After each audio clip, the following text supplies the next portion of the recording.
मेरी बात सुनिए, मेरी बात सुनिए, एक मिनट। अवनीजेश अवस्थी जी, दोस्तों मेरी बात सुनिए।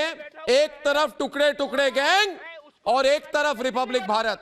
रुक जाइए, मैं सवाल पूछता हूं आज। विनय जी आज बताइए मुझे, सारे टुकड़े टुकड़े गैंग एक तरफ खड़े हो जाएं और रिपब्लिक भारत एक तरफ, तो देश की जनता किसके साथ है विनय जी?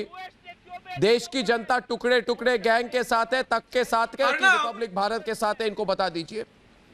चिल्ला लो अकील, और चिल्ला, वॉल्यूम बढ़ाइए अकील का, चिल्लाइए। आप चिल्ला रहे हैं। अर्नब, आप एक बात समझिए, आकार पटेल और विनोद दुआ पे जब एफआईआर होता है तो प्रेस की अभिव्यक्ति की स्वतंत्रता की आजादी पर हमला होता है, लेकिन अर्नब गोस्वामी पर जब एफआईआर होता है तो ये पूरे देश के लोग, एक कथित जो इंटेलेक्चुअल लोग हैं, वो चुप रहते हैं। अर्नब, आकार पटेल का दर्द समझिए। आकार पटेल की पत्नी जो है वो विजय माल्या की एडवाइजर है, तो विजय माल्या पर जब भारत सरकार का रुख खड़ा होता है तो आकार पटेल मोदी का विरोध करते हैं। उनपे जब हमला होता है तो ये प्रेस पर हमला हो गया। अर्नब गोस्वामी पर जब हमला होता है तो एक भी ऐसे लोग जो टुकड़े टुकड़े गैंग के हैं वो अर्नब गोस्वामी का पक्ष में क्यों नहीं बोलते हैं? अर्नब गोस्वामी का प्रेस फ्रेटर्निटी के नहीं आते हैं, अर्नब गोस्वामी का जर्नलिस्ट नहीं है अर्नब। दूसरा मैं बोलता हूं, आप अर्बन पर्सपेक्टिव जो अर्बन नक्सल का डॉक्यूमेंट था 2004 और 2007 का, उसको पढ़िए। आप जब देखेंगे तो 16 साल पहले का एक डॉक्यूमेंट ऐसा लगता है कि दिल्ली दंगों का ब्लूप्रिंट है।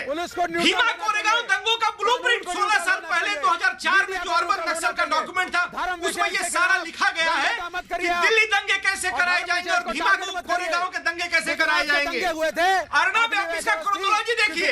जेएनयू में शुरू में वहां के वाइस चांसलर के खिलाफ विनय जी होता है, ये प्रोटेस्ट एक लेवल पे जाकर के एंटी सीए प्रोटेस्ट में मर्ज करा दिया जाता है, और ये पूरा का पूरा एंटी सीए प्रोटेस्ट दिल्ली दंगों में मर्ज हो जाता है अर्नब। और ये दानिश कुरैशी और अकील खान जैसे लोग कल भी इस देश का विरोध कर रहे थे, सीए का समर्थन कर रहे थे और सीए को आंदोलन बता रहे थे। अर्नब, सीए का जो आंदोलन था ये देश को टुकड़े टुकड़े करने की एक साजिश थी। अर्नब, और कड़िया देखिए, भीमा कोरेगांव और दिल्ली के दंगे बिल्कुल मिरर इमेज है। शर्जील इमाम और कन्हैया कुमार का नाम भीमा कोरेगांव से भी जुड़ता है और दिल्ली दंगों से भी जुड़ता है। ये एक घटना नहीं है दिल्ली दंगा अर्नब, ये पूरे देश में 1000 ऐसे दिल्ली दंगे कराने की साजिश थी। 120 करोड़ रुपया जो पीएफआई ने पंप किया था, और पैसे मुझे लगता है कि टीवी पर बैठ करके जो शर्जील इमाम और ऐसे लोगों का समर्थन कर रहे हैं, ऐसे लोगों को भी मिला है। दानिश, अरे भाई, तुम्हारे नाम से हिंदुस्तान की बात नहीं निकलता है।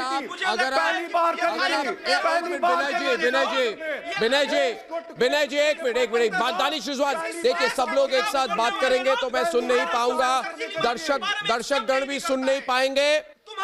दर्शकों के लिए मैं एक विनती करता हूं कि आप लोग एक साथ ना चिल्लाएं। ये पूछता है भारत कि आप लोग एक एक करके बोलिए। दोस्तों आपके सामने छोटी सी विनती, आपके सामने मैं दूसरा सबूत आपको सुनाता हूं। देखिए दानिश रिजवानी आपके लिए है। अब दूसरा सबूत सुनिए। आपकी जुबान जो है ना, उस पर ताला लगाने वाला सबूत। कैसा सबूत? ताला लगाने वाला सबूत। 2000, अरे क्या बात है, रुक जाओ भाई। 2017 में एक टीम बनी, उसका बैनर था यूनाइटेड अगेंस्ट हेट। अरे सुन लो ना भाई, अरे सुन लो। लोग रिपब्लिक भारत क्यों देखते हैं? क्योंकि आप जैसे लोगों का पर्दाफाश होता है। ये यूनाइटेड अगेंस्ट हेट, इसके 2 फाउंडर मेंबर हैं।